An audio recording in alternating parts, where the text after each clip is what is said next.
Hey guys, my name is Clare Thomas, and this is the first episode of my new podcast, the Convert Devotionals, inspiring stories that strengthen our faith and conversion to Jesus Christ. So please bear with me as I learn how to do a podcast and learn how to maneuver this with my crazy life and six crazy kids. But I am so excited to be doing this. So, the concept behind this podcast is to share people's stories of faith, to share what they have gone through that has strengthened their testimony or their faith in Jesus Christ. I've been back to church for about 12 years now, and I've seen so much negativity, and I feel like you hear so many of the stories of people that have left the church or left God. This isn't just in particular to the Church of Jesus Christ of Latter day Saints. That is what I'm a member of. But I love and respect all religions, and I have family members who are all different religions. And I love to have discussions with them and find our commonalities. And obviously, that one of the biggest commonalities is Jesus Christ, is our Savior. So, the concept behind this is to find positive stories of people who have strengthened their faith in Jesus Christ, who have found him, who have found him, basically. So this could be through baptism. You never had Jesus Christ in your life and you found him. Also, this could be people who have always been a member of the church or their church, and they've had something happen to them and they decided to stick with Jesus Christ. And there have been miracles that have happened. I've heard some of these miracle stories, you guys, and they are amazing, and we need more of these to be published. We need more of these out into the world. So, anyway, that is the concept of this, and I just wanted to give a little bit of background about me, your host, people who haven't heard my story. And um, I'm sharing my story because I have received miracles in my life, and I have come back to Jesus Christ, and it's been amazing. And I want to give you guys my story because that's why I'm doing this podcast. So I was born in California, was raised in Arizona. We moved to Arizona when I was very young. I am the youngest of 15 children. You heard that correctly, 1 5. It's pretty amazing. So my mom had 6 boys and 6 girls, 12 biological, and then when we were living in California before I was born, during the Vietnam War, and we were lived close to Camp Pendleton, and there were kids being flown in who needed families. So my parents went down and they brought 3 into our home, 2 girls and a boy, and they are part of our family. They aged out with us. Their parents made it to the States shortly after they aged out, and now they live with my oldest sister in Texas. So people ask what it's like being raised in such a big family, and don't let anybody tell you different. Being the youngest is the best place to be in the family. So I loved it.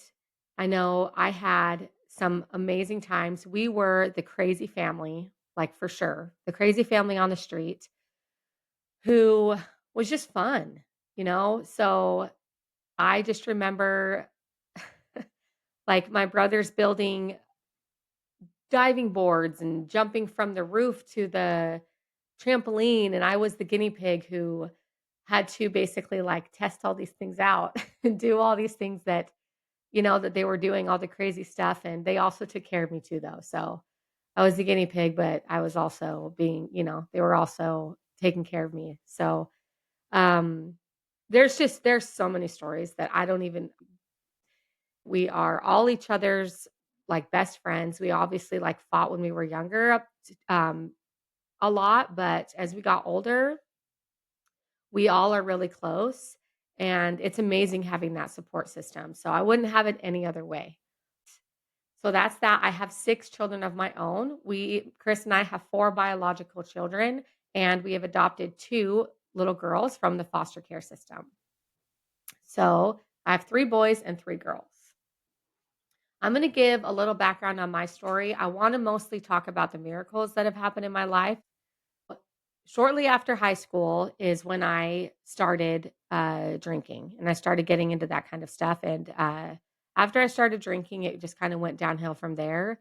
I guess I just started partying and tried everything I wanted to, did everything I wanted to. There was no holds bar. Stopped going to church, but before that, growing up and in junior high and high school, I had a very strong testimony. I loved young women's, I loved seminary, but for some reason, when I got encountered with drinking and those things, for some reason it interested me. So, shortly after I started doing all those things, a couple years after that, I met Chris, my husband. I was working at Great Clips, and I cut his hair, and he asked me out. You know, it all just happened from there, and became inseparable. Moved in together shortly after. So, let's see. That was an amazing time too. So the first, like, 3 or 4 years after we started dating, it was just partying. It was just he grew up Southern Baptist. His dad is also very anti-Mormon, but that didn't play any role when we first met because obviously, like I said, I wasn't going to church. He wasn't following a faith. He was pretty much agnostic and, didn't really believe much when I met him. And I was just kind of doing my own thing. So it didn't really come up much with religion and God. We were just having fun and we really had a good time. But about shortly before we got engaged, I feel like this came out of the blue. And I say out of the blue because I still don't know why these panic attacks started happening like at the time in my life. I was in my 20s. I said I had a great childhood. I never really had issues like growing up with anxiety or anything like that. I was just the fun kid, like the crazy, goofy girl, always growing up. I didn't have a care in the world. These panic attacks, you guys, started, and I had no idea what was going on. And I'm not just talking about your regular anxiety, breathe through a bag, you're having a stressful day, or no, this hits you completely different. Your body goes into sensory overload. Your brain is your brain is seriously going crazy. And the best way I can describe it is think of your worst fear, or I know everyone has like, oh, that would be like the craziest or scariest thing that could happen to me. You have like a fear or phobia or something that you would never want to happen to you. So imagine that happening and the feelings that will be going through your brain and your body. That is those feelings that you feel during a panic attack, except the scary thing isn't really happening. Your brain is just telling you that it's happening. Your brain is playing tricks on you, and literally, it feels like it's the end of the world. And I know that sounds crazy. I know that sounds like totally not possible, but it really is. And you're just like, what am I going to do? I wanted to ram my head into the wall. I just wanted it to stop. So obviously, this is when my drinking and medicine and different things, I started taking a medicine Ativan from the doctor because I had like that all of obviously when you get something, whether it's mental, physical, you don't know what to do. You're just hoping that you're just clinging and you're just like, help me, help me, help me and doing anything possible to get some form of sanity or relief or anything. You're just figuring out how to go about it, what makes it better. So obviously my drinking just got way worse and I was drinking 24/7, numbing myself as much as I possibly could. And I got on a medicine. It helped a little bit, but still drinking with it was not safe. And I did that because I was just lost, you guys. I lost. It's amazing I didn't lose my husband, but I lost so much. I couldn't work. I lost my job. I didn't have any form of reality. I just would drink and just do whatever I could to numb this pain. I lost my personality. I just wasn't the same person anymore. I couldn't go do things like I normally could. I just being around people, being in certain places or doing certain things like completely triggered it. And I was still figuring out what triggered it and what didn't. And so you completely get lost in life. And I was so close to just to just ending it really. And this wasn't just one panic attack. And this would just this was would not stop. You're feeling a little bit better, and then it would come on again. So then what you fear is you start fearing the panic attack because they're so bad that you're going to do anything you possibly can do to have that panic attack not happen again. So kept numbing myself. This went on for what, 3 or 4 years. Chris and I got married during that time, and he started a drum company making custom drums. Chris was a drummer in a band. He's a really good drummer. He started when he was young. He was in bands in high school. After high school, he toured a little bit. Um, so I would just go to the shop with him and just drink and sit there and, like, I just, like, hung on to nothing, really. It was awful, you guys, and I would not wish panic attacks on my worst enemy. Like, I don't have any enemies. I don't, but I just wouldn't wish it on anybody. After that, we like about, I don't know, couple like years after that, they started to get a tiny bit better, and I feel like the intervals of them were getting longer and longer, like in between panic attacks, which was so helpful. So, like I said, Chris and I got married, and then I got pregnant. We got pregnant with our first daughter, Lucy. And I was able to get on a different medicine and stop drinking and stop smoking like immediately. And it was amazing. This medicine really helped, and it was safe for the baby. And my OBGYN was amazing. So, a week after Lucy was born, well, first off, Lucy really saved me, my daughter. I felt when I had her, I felt a form of God.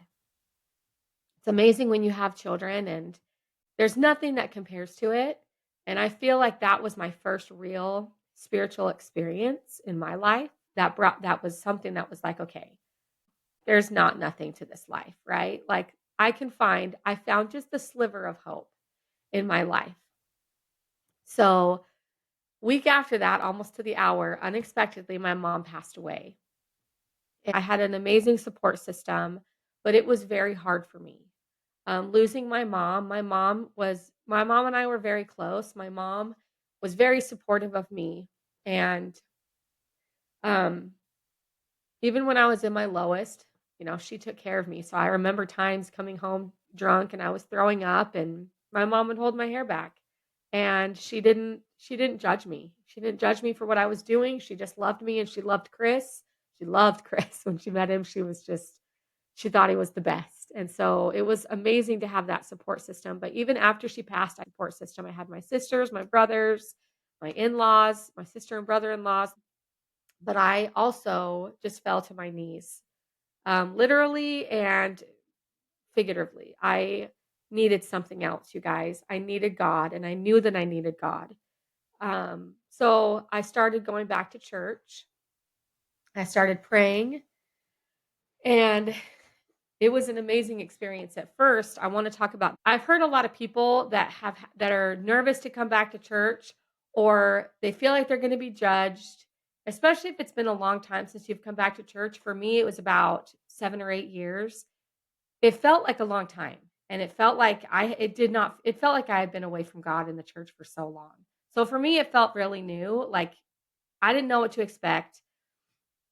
I was also nervous that I was gonna be judged as well, and I wanted to tell my experience with my bishop. So we were in a little two-bedroom apartment, Chris and I with Lucy. We were down the street from my parents' house, so I went to the ward that was in my boundaries. And the first Sunday I went there, I was nervous. I brought Lucy with me. She was just a baby. And I had her in this little carrier, and I'm walking down the hall, and then I see this guy running up, and he's running towards me, and I'm like, "What the heck?" And he's like, "Hey, this is Bishop," introduced himself. It was my bishop. "I'm your new bishop. Wanted to introduce myself, welcome you to the ward." And I started after that, we started meeting together, and I was so nervous, you guys. I it's a real thing to be nervous meeting with your bishop and going through this repentance process. So, I remember thinking like, "What does this guy know about what I've been through?"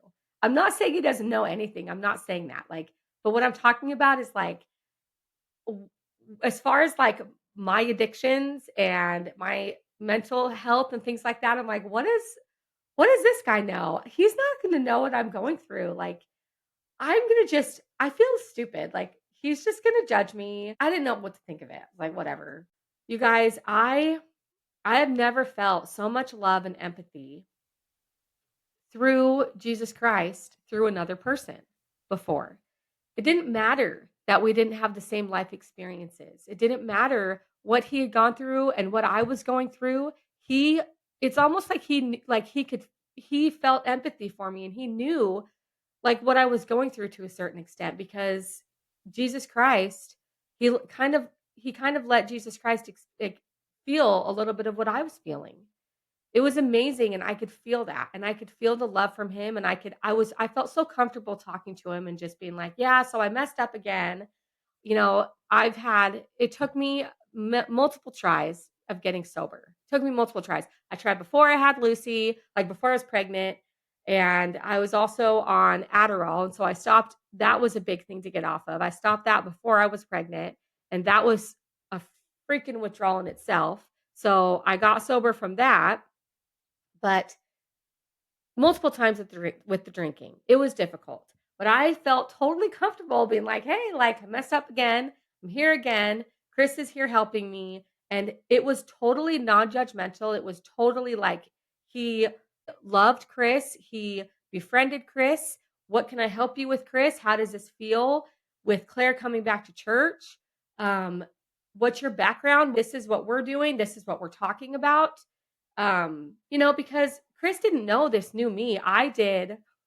I did a total 180. When I started going back to church and I finally got sober, it was I don't just dip my toe in the water. I dove right in. And I was doing everything I had to do. I was going to church every Sunday. I was trying to read my scriptures. I was praying and listening to conference talks, listening to these old primary songs that made me feel peace and getting priesthood blessings when I was having these panic attacks, and it was a new thing. And so it was different for Chris. And I knew that it was. And so it was also amazing to see this bishop just befriend him as well and get have Chris get the help that he needed. So it wasn't even just me during this process, you guys. It was Chris that he helped too. I mean, he took Chris out to lunch. He was like, "Hey, when I was going to go through the temple, um, I remember him taking Chris out to lunch and saying, "Hey, what questions do you have? How are you feeling? Where do you need support?"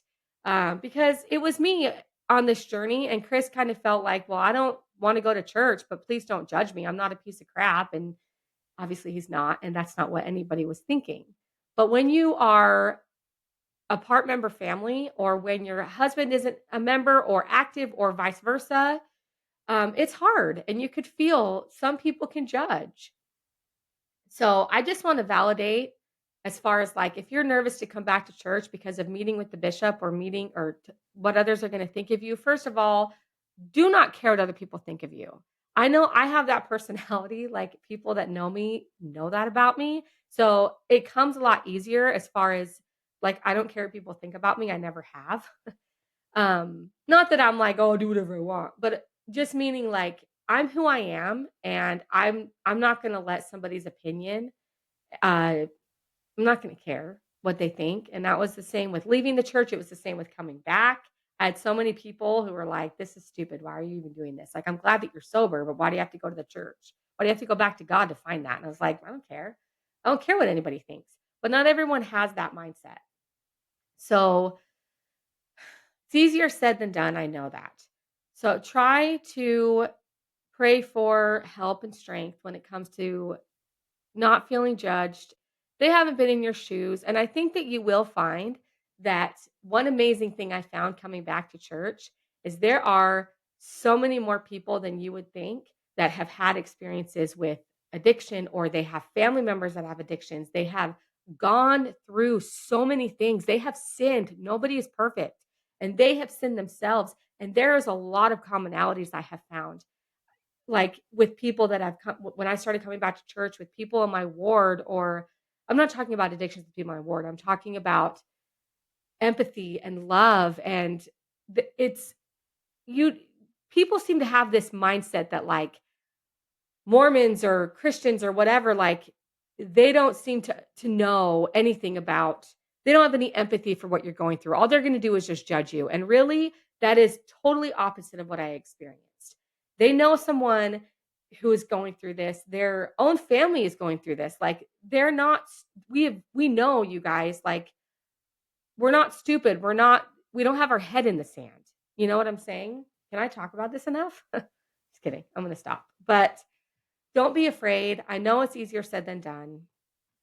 So I went through the temple and I want to talk about that experience because that's another little miracle that I had. I was nervous to go through the temple, you guys. First off, things that I hadn't done before or like kind of new things really triggered my panic attacks and my anxiety. So I was at this point where I was all about just comfort, right? And I was like, this is just going to be whatever I can that will comfort me, I'm going to do. I'm not going to try to trigger any more anxiety. And it was a little bit triggering because I didn't know what to expect. But I was excited to go. I was very excited. I did temple prep, and Chris was very well aware of the covenants I was making, and he was very supportive of it, but I was still very nervous to actually go through the process of it and to go through the first time and what I was going to experience. And I remember it was minutes after I'd gotten there, and we got our temple recommends checked. We were going down the hall, and I felt just like this anxiety coming in. I was like, oh, I just because it was unfamiliar. Not that there was anything there that was scary, but it was just me. It was just my brain. And I was like, "All right, calm down." And then I saw, this lady from the ward that I grew up in. It was one of my friends from Young Women and from school. It was her mom. And I, like, ran up to her and just gave her the biggest hug and started bawling on her shoulders. And she's just like, "Okay, hi." She remembered me, which it had been years, and I'm not surprised she remembered me, but she just had the biggest hug back, and knowing someone there, having someone that I knew in the temple, to be there through it was not through the endowment process, it was in initiatories is when I met her and I saw her.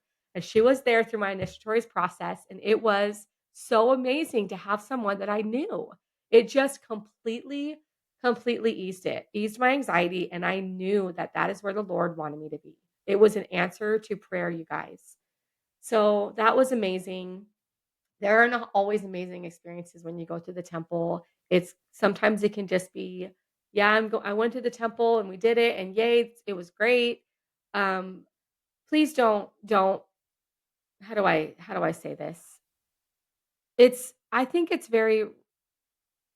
pretty rare to have like these amazing experiences in the temple, but please don't think that God's not looking out for you if you haven't. I don't know why he answered that prayer. I'm just so grateful that he did.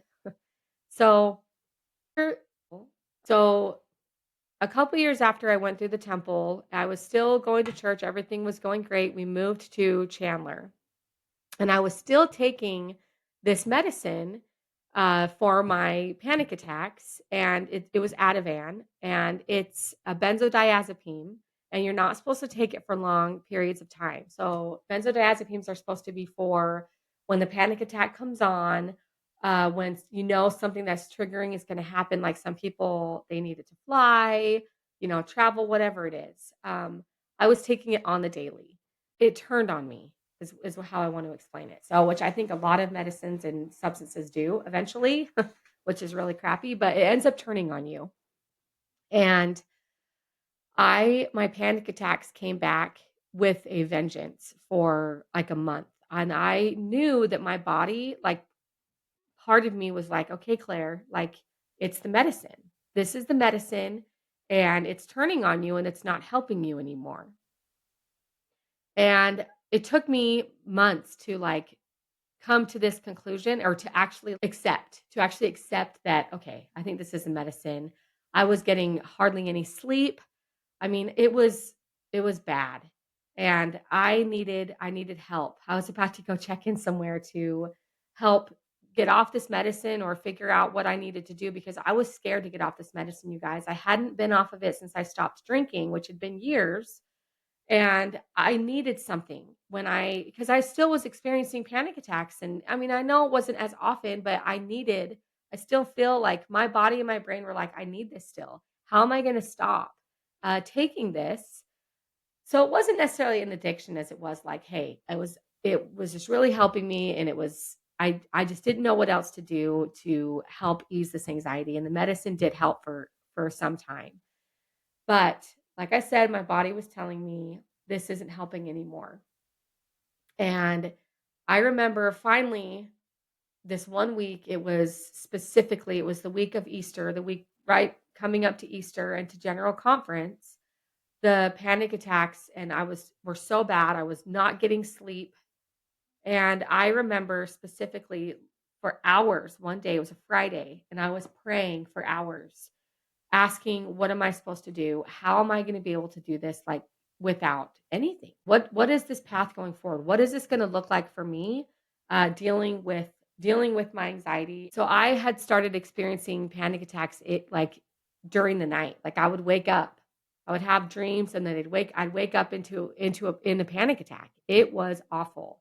And so it took hours to go back to sleep after that. It was just a cycle that was I couldn't deal with anymore. And I was like, this is debilitating me again. And I'm finally feeling good. I'm being a good mom.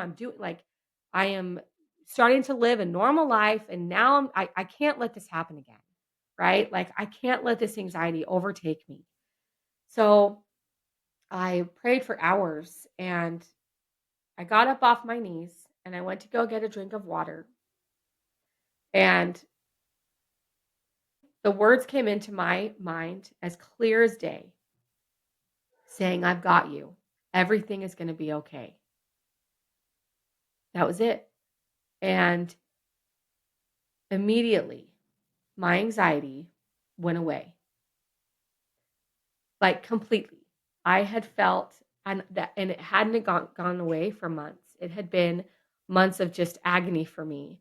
And I needed that. And I remember just going down in prayer again and thanking Heavenly Father. I knew that this was Him.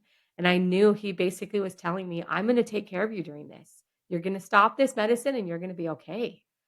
And the whole weekend, you guys, it was conference weekend. That was a Friday. And I remember going out to dinner with my family after that. We went to Chili's with my dad and my siblings and my kids and husband. And I remember just laughing and making jokes, and I was just like, "What? What? I am completely okay. I feel amazing." And I usually would take it every night. And I was like, I didn't have to take it. I stopped from then on. And that entire weekend, I got the best sleep. I was able to watch conference. My person, like I was just a new person for that weekend, I felt like, and it was amazing. Monday morning came and the withdrawal started. So, and I remember I was in talks with the nurse during this process because you should be in talk with like medical professionals when you are coming off of a medication, alcohol, anything. So just to be safe. And I remember them saying like, well, that's not normal. You should be feeling withdrawals like you should be feeling withdrawals immediately and take advantage of that, because I was like, I'm feeling great. And they're like, that is very odd. Like, that's amazing, but that's not normal. So I had 2 days of just complete amazement as far as like no anxiety. So Monday morning, the withdrawals came and it was awful, but I had those 2 days to look to with those weeks of withdrawal. I had those days of peace and that answer to prayer that got me through the rest. So I've been sober since 2012. I am a living miracle of the atonement of Jesus Christ, you guys. The atonement is real. Jesus Christ is real. He is there for us. He cares for us. He knows us personally. He knows what we need in our lives. Wherever you have experienced whatever you're going through, I just from my experience, I know that He's real and I know that He loves you and He will answer your prayers. It might not be how you want and it might not be when I've definitely had those moments too, like I've said, that brought me to my knees, that I have suffered. Even when it was suffering that I put on myself, these addictions that I did myself, the drinking, everything, that being stupid, but Heavenly Father was still by my side, and I had to go through a lot of it, obviously. Um, but at the same time, he answered so many prayers for me, and I know that he can do the same for you. Please reach out to hear more stories of other people's miracles in their lives. The next is going to be my husband Chris and his miracle of conversion, and how we navigated our part member family. So I'm very excited for this, you guys.